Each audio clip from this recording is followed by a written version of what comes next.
அடுத்ததான் வந்து சூரியன் திசையில சனி புத்திக்கு எத்தனை காலங்கள், அதுக்கான பரிகாரங்களை பத்தி ஐயா கிட்ட கேட்கலாம்.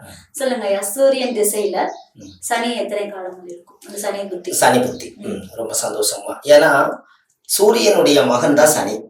சூரியனுடைய மகன் தான் சனி. அப்பாவும் மகனுக்கு பரிகாரம். அப்ப சூரியன் திசையில சனி புத்தி முதல் காலம் எவ்வளவுன்னு கேட்டீங்கன்னா 11 மாசம் 12 நாள் மட்டும் அந்த திசை, அந்த புத்தி, அந்த காலம் நடக்குங்க. அப்ப என்ன அப்படின்னு கேட்டீங்கன்னா, கோபுரம் இல்லாத சுவாமி எங்கெங்கெல்லாம் இருக்குதோ அது பூராமே சனியோட ஆதிக்கம் தான். ஐயனாரு கோபுரமே இல்லாத சாமி. இப்ப நீங்க பாத்தீங்கன்னா ஐயனாருக்கு கோபுரம் கிடையாது, கருப்புராயனுக்கு கோபுரம் அதிகமா கிடையாது, முனியப்ப சுவாமிக்கு அதிகமா கோபுரம் இவங்களுக்கெல்லாம் வந்து கோபுரம் அதிகமா இருக்காது. அவங்க எல்லாமே சனியோட ஆதிக்கம் பெற்றவங்க. அதனாலதான் அவங்க கையில எப்பவுமே ஆயுதம் இருக்கும். அப்ப சனின்னா உங்களுக்கு இரும்பு தானே. அப்ப அருவா கையில வச்சிருக்கிறதும், 2 அருவா வச்சிருக்கிறதும், இந்த மாதிரி அகாரமா இருக்கிறது, வெகாரமா இருக்கிறது, இது எல்லாமே பாத்தீங்கன்னா கோபுரம் இல்லாத சுவாமிகளுக்கு இந்த பவர் ரொம்ப ஜாஸ்தியா இருக்கும். உக்கிரமா இருப்பாங்க எல்லா சாமியும்.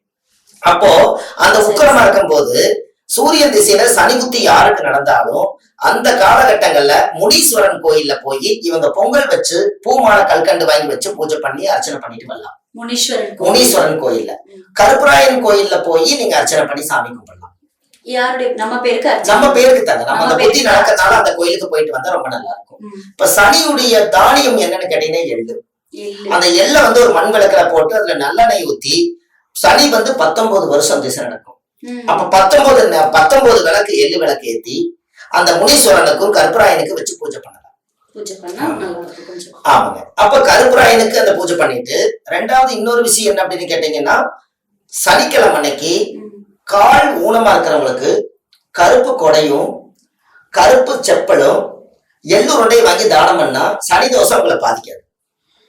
கருப்பு கொடை, அதுக்கு அடுத்தது எள்ளு உருண்டை, அவங்க காலுக்கு போடுற மிதியடி கருப்பு செப்பல், இந்த 3மே சனியோட ஆதிக்கம் தான்.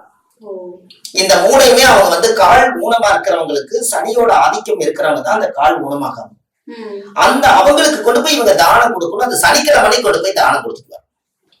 இந்த மாதிரி பண்ணாங்கன்னா அந்த சனி புத்தியில இவங்களுக்கு எல்லாமே நல்லா இருக்கும். இவங்க செய்யறதும் புண்ணியகாரியம் தான் பண்றாங்க.